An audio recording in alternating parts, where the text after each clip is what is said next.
धनगर आरक्षणाचा हा प्रश्न सरकारला सोडवण्यासाठी गेल्या 10 वर्षाची अवधी त्यांच्याकडे होता।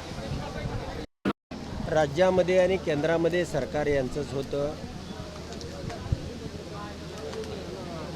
आणि मग आज बैठक बोलवण्याचं कारण मलाही समजेना आणि कशासाठी हे बैठकी बोलवत आहेत। ज्या सरकारवरती या महाराष्ट्रातल्या जनतेचा कसलाही विश्वास राहिलेला नाही, हे गद्दारांचं सरकार एवढंच या महाराष्ट्रातल्या जनतेला ज्ञात आहे।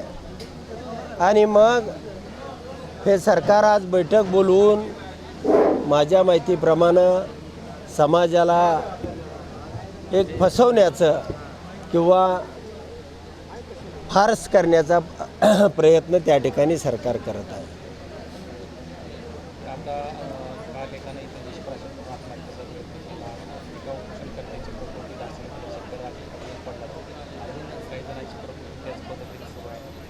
जीवाची बाजी लावली जाते, परंतु सरकार म्हणजे एवढ्या गंभीरतेने काय घेत नाही, कशामुळे काय नाही? सरकारला माझ्या माहितीप्रमाणे तरी सरकार आता पायउतार होण्याच्या जाण्याच्या वाटेवरती आहे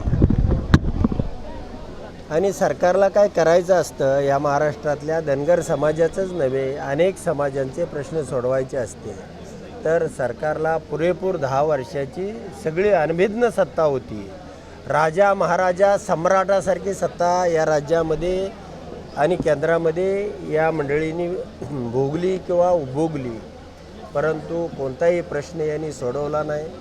आता जनता यांना निश्चितपणानं आपल्या घरचा रस्ता दाखवेल आणि भविष्यामध्ये या उपोषणाच्या माध्यमातून मी राज्यातल्या धनगर बांधवांना जाहीरपणानं विचारू इच्छितो की मित्रांनो, आपण जागे होणार आहे का नाही, एकत्र येणार आहे का नाही, एक विचारानं आपल्या समाजाच्या प्रश्नावरती कधी लढणार आहे का नाही।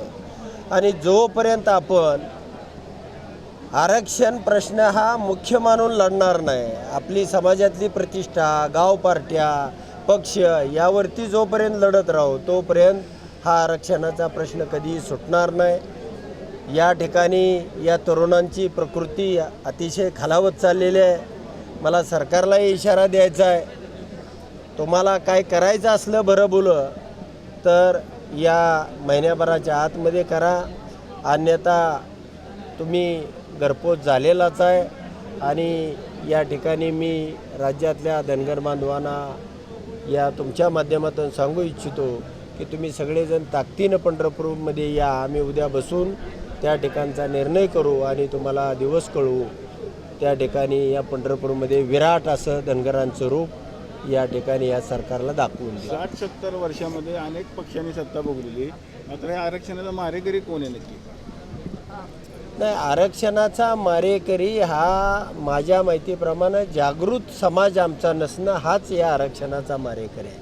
आम्हाला घटनेनं दिलेलं आरक्षण देत नसतील तर ह्या समाजामध्ये समाजाला जागृत करण्यामध्ये आम्ही कमी पडलो, त्याला एक दिशेनं नेण्यामध्ये आम्ही कमी पडलो आणि त्याचा फायदा या विविध राज्य सरकारांनी केंद्र सरकारांनी घेतला आणि त्यामुळे समाजाची ही अवस्था, हा आक्रोश आहे।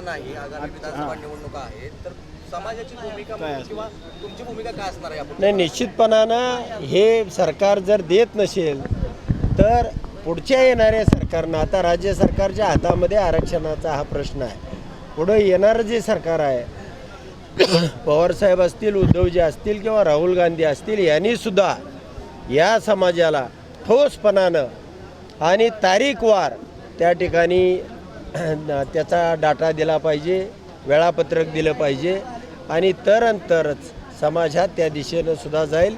नाहीतर गेल्या वेळेला वंचित, अमुक तमुक बऱ्याच पक्षामध्ये वेगवेगळ्यामध्ये भूमिका काय असणार?